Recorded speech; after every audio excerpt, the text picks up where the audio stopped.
देवसेना उत्तराखंड के साथी भी आज दिल्ली के ITO में पहुंचे हैं। उनकी भी मांग है कि मूल निवास 1950 को लागू होना चाहिए। हमारे साथ है देवसेना राष्ट्रीय अध्यक्ष ठाकुर रविंद्र देसवाल जी।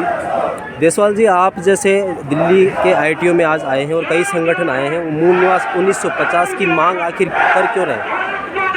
देखिए, अभी आप जैसे देख रहे हैं कि हमारे जो पहाड़ी क्षेत्र हैं, हमारा उसका पूरा जो ज़मीन है वो 54,000 हेक्टेयर है और जिसमें से 34,000 हेक्टेयर हमारा जंगल आरक्षित है। 10,000 हेक्टेयर जो सरकारी रिजर्व ज़मीन है, बचा 10,000 हेक्टेयर।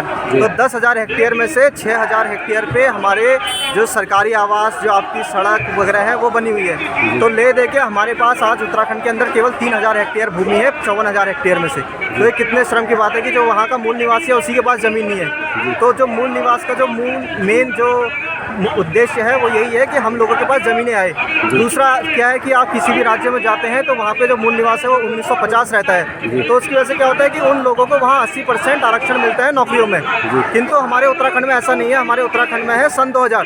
तो इस हिसाब से कि एक उत्तर प्रदेश का व्यक्ति जो मुरादाबाद में रहता है उसके पास उत्तर प्रदेश का मूल निवास भी है, और अगर वो 1980 में 1990 में उत्तराखंड आ गया तो उसके पास उत्तराखंड का भी मूल निवास है। तो वो दोनों जगह के फॉर्म भर रहे हैं। हमारा व्यक्ति, हमारा पहाड़ी जब फॉर्म भरता है वो केवल उत्तराखंड के भर पा रहा है और वो दूसरा व्यक्ति दो जगह के फॉर्म भर रहा है। तो ये हम लोगों के साथ विश्वासघात है। हम लोगों के साथ ये सरकार ने हमारी पीठ पे छुरा घोंपा है। तो इसलिए हमारी जो मूल निवास भू कानून की मांग है ये इसलिए हमने उठाई है ताकि जो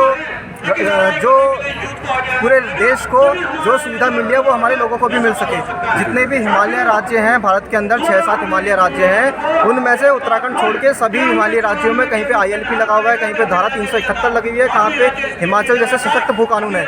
लेकिन उन सभी हिमालयी क्षेत्रों में से केवल उत्तराखंड ही ऐसे है जहाँ के अंदर कोई भू कानून नहीं है। तो इसलिए हमारे एक सवाल और है सर आपसे कि जैसे कई लोग क्वेश्चन खड़े करते हैं कि शहरों में भी तो उत्तराखंड के लोग रहते हैं, फिर वो शहरों में क्यों रह रहे हैं? शहर में और जो पहाड़ी क्षेत्र के राज्य हैं उनमें क्या अंतर है? जी बिल्कुल सही कहा आपने। तो इसमें बहुत सारे लोग हैं जो पहाड़ी और मैदानी करने पे लगे हुए हैं, लेकिन इसमें पहाड़ी और मैदानी जैसा कोई सवाल ही नहीं उठता है। सवाल ये है कि जो कानून पूरे देश के लिए है वही कानून हम उत्तराखंड के लिए मांग रहे हैं। हम कोई अलग चीज़ नहीं मांग रहे हैं। पहाड़ी राज्यों के लिए कुछ विशेष प्रावधान भी है शायद? बिल्कुल, पहाड़ी राज्यों के लिए हर जगह विशेष प्रावधान होता है। अगर आप नागालैंड, अरुणाचल में जाओगे तो वहाँ ILP लगा रहता है, इनर लाइन परमिट। तो वही चीज़ हम उत्तराखंड के लिए मांग रहे हैं। हम कोई विशेष चीज़ नहीं मांग रहे हैं। रविंद्र देसवाल जी अपनी धरती अपना राज, हमारे साथ है, प्रताप बिष्ट जी, अपनी धरती अपना राज, जी, मोहन नेगी जी, कमल अपनी चतुर्वेदी धरती जी अपना राज और कई देव सैनिक हैं। के विभिन्न हिस्सों में आकर युवाओं ने एक बड़े जनसैलाब के रूप में 24 दिसंबर 2024 को उत्तराखंड राज्य के शिल्पी 24 दिसंबर 2023 को उत्तराखंड राज्य के शिल्पी और पहाड़ के गांधी इंद्रमणि बडोनी की जयंती पर देहरादून में अपनी बात सरकार के सामने रखी थी। अब यह आंदोलन राज्य के तमाम हिस्सों के अलावा प्रवास में भी जोर पकड़ रहा है। सरकार के जन विरोधी नीतियों के कारण पहाड़ से लगातार छोटे पलायन का दंश परिवार में रहने वाले लोग भी अधिक झेलते हैं। प्रताप बिष्ट जी हैं जो आए हैं फरीदाबाद से। पास में जो हमारे जन जागरण सब ने युवाओं ने जो आंदोलन छेड़ा है वो सब एक आंदोलन है। ये नहीं कि किसी पृष्ठभूमि से है, किसी संस्था से है। ये आंदोलन जन आंदोलन है और उत्तराखंड की लड़ाई है, मूल निवास की लड़ाई है, सशक्त भू कानून की लड़ाई है और इसको हम लेकर रहेंगे। अब हमने पीछे नहीं हटना है और इस भू कानून को हमने लेकर रहना है। जय हिंद, जय उत्तराखंड, जय भारत। भू कानून की मांग हो रही है। सशक्त भू कानून कौन सा स्पेशल बनना चाहिए? जैसे परसों में एक मीटिंग में गए थे, वहाँ पे चारों तिवारी जी ने जो अच्छा सा ड्राफ्ट रखा था, आपको कितना समझ में आया? जहाँ तक मेरी समझ में आया, पूरे भारतवर्ष में हर स्टेट का भू कानून एक मौलिक अधिकार है ना, जो 1952 से है कि मतलब अगर कोई बंदा 1952 से किसी स्टेट में रह रहा है तो वहाँ का मूल निवासी है। लेकिन अभी जब से हमारा उत्तराखंड बना है पूरे भारतवर्ष में उत्तराखंड एक ऐसा स्टेट है कि जो मूल निवास की जगह अस्थायी प्रमाण पत्र दिया जाता है, जो कि मतलब उसमें क्या है कि अगर कोई सन 2000 से वहाँ पे रह रहा है तो वो भी वहाँ का मूल निवासी है। तो इस चीज़ में मतलब पता ही नहीं चल रहा है कि कौन मतलब पहाड़ इक्वल कर दिए मतलब गवर्नमेंट ने। हाँ, तो जबकि मतलब हमारे दादा हमारी कम से कम मुझे लगता है कि 10-12 पीढ़ी उन पहाड़ों में रही है, उन पहाड़ों के हम मूल निवासी है। तो ये भी एक अधिकार मतलब हम लोगों से छीन लिया गया है। तो अब इसमें क्या है कि इसमें मतलब कांग्रेस ही नहीं, इसमें बीजेपी कांग्रेस दोनों का बराबर हिस्सेदार है, दोनों पार्टियां। अगर बीजेपी ने कुछ गलत किया तो कांग्रेस तो उसका सपोर्ट क्यों किया, या कांग्रेस ने कुछ गलत किया तो बीजेपी ने सपोर्ट क्यों किया? लेकिन दोनों पार्टियों में कहीं ना कहीं उत्तराखंड से ही लोग हैं, तो उन लोगों को कम से कम ये सोचना चाहिए उनकी इच्छा शक्ति क्यों नहीं जाग रही है, उनके ऊपर कोई दबाव है क्या आपके हिसाब से? दबाव तो कुछ नहीं है, लेकिन अभी क्या है कि कोई विकल्प नहीं है। अच्छा। कोई विकल्प नहीं है। और मतलब नेशनल राष्ट्रीय लेवल पे देखा जाए तो भाजपा अच्छा काम कर रही है, लेकिन हमारे स्टेट में भाजपा के जो स्थानीय नेता हैं बिल्कुल बेकार काम के नहीं, ठीक है। कुछ काम के नहीं है, न कांग्रेस के न भाजपा के। रक्षा करने के लिए आए हैं, क्योंकि आने वाली पीढ़ी को तो पता ही नहीं चलेगा कि मूल निवास क्या होता है और भू कानून क्या होता है।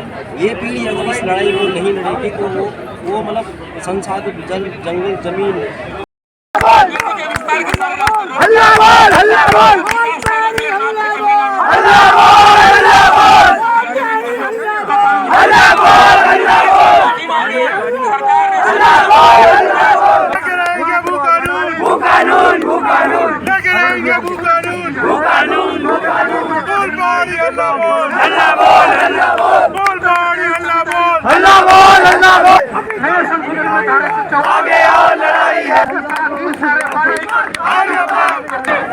हमारे साथ में देव सेना से हैं कमल चतुर्वेदी जी। मैं आपको ये पूछ रहा हूँ कि आज ITO में जो कई संगठन आज एकत्रित हुए हैं मूल निवास 1950 की मांग के लिए, तो कि मूल निवास 1950 क्यों चाहिए? उत्तराखंड में मूल निवास की बहुत ज़रूरत है, क्योंकि जो मूल निवासी है अगर उसको उसके अधिकार नहीं मिलेंगे, जो मूल निवासी है उसे ही अगर अधिकार नहीं मिलेंगे तो फिर बाहरी लोग को बराबरी का हिस्सा मिलेगा तो किस चीज़ के लिए? ठीक है उसको अगर वहाँ की मूलभूत चीज़ों का सुविधाओं का अगर वो दोहन नहीं करेगा, उसे उनका कुछ उसका पे उपयोग नहीं करेगा, बाहरी लोगों को अगर उसका फ़ायदा मिलेगा तो हमारे पूर्वजों द्वारा दिए गए बलिदान, उनके दिए गए करे गए अथक प्रयास सब विफल हैं। अगर हमारी ज़मीन का फ़ायदा मैदानी भाग के लोग ले लेंगे, जैसे कि नए कानून में ज़मीन की खरीद फरोख्त मैदानी इलाकों के बिजनेसमैन लोग कर रहे हैं और वहाँ बिजनेस धंधे लगा रहे हैं, तो उन्हें ही उसका प्रॉफिट है, अपने बंदे पूरा प्रॉफिट सब उनका। जो यहाँ का पहाड़ी आदमी है, जनमानस है, वो तो अपने आप को ठगा महसूस करेगा, क्योंकि उसकी उसमें कोई भागीदारी नहीं है। तो जब तक पहाड़ के संसाधनों पर पहला हक पहाड़ के मूल निवासी का होगा, तभी हमारा उत्तराखंड तरक्की करेगा, आगे बढ़ेगा, और ये तभी होगा जब मूल निवासी को उसका हक मिलेगा। मूल निवास भू कानून संयुक्त संघर्ष समिति के साथ ही आज हमारे साथ है। हमारे साथ कोटनाला जी हैं, सुयाल जी हैं। कोटनाला जी, आज जैसे बहुत सारे संगठन ITO में इकट्ठा हुए हैं और बिना किसी तैयारी के काफ़ी लोग यहाँ पे आए थे, आपको क्या लगता है कि जो धीरे धीरे लोगों की मूल निवास और मूल पहाड़ के लोगों की अपने हक के लिए जो मांगे हैं वो और बड़ी होंगी? जी, एक्चुअली में ये पूरा उत्तराखंड जितने भी, चाहे दिल्ली में हो, उत्तराखंड में हो, सबकी संवेदनाओं से जुड़ा हुआ मुद्दा है जी। और उत्तराखंड के हम ये मानते हैं कि स्वाभिमान का, आत्मसम्मान का जी। और उसके अस्तित्व की मुद्दा है जी। तो इसलिए सभी लोग जो है स्वतःस्फूर्त तरीके से यहाँ पर आए थे। किसी साथी को सिर्फ मतलब बल्कि लोग फ़ोन कर करके यहाँ पर आए हैं। हमने किसी साथी को विशेष रूप से निमंत्रण नहीं दिया, न कि कोई बस वगैरह लगाई। ये जो आपको भीड़ दिखाई दी, ये सारा स्वतःस्फूर्त। बिल्कुल।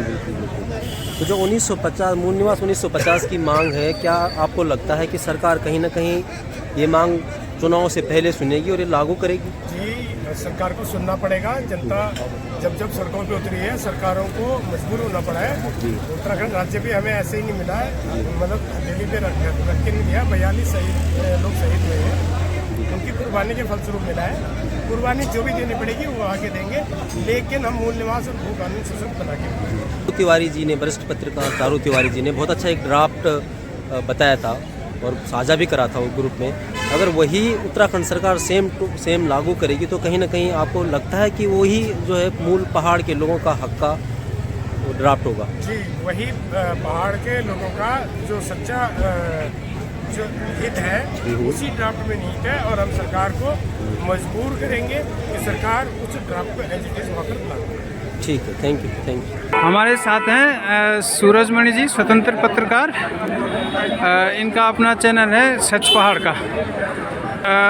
उत्तराखंड उच्चायुक्त के सामने इकट्ठा हो रखे हैं। यहाँ पे कम से कम उत्तराखंड के 40-50 संगठन आ रखे हैं।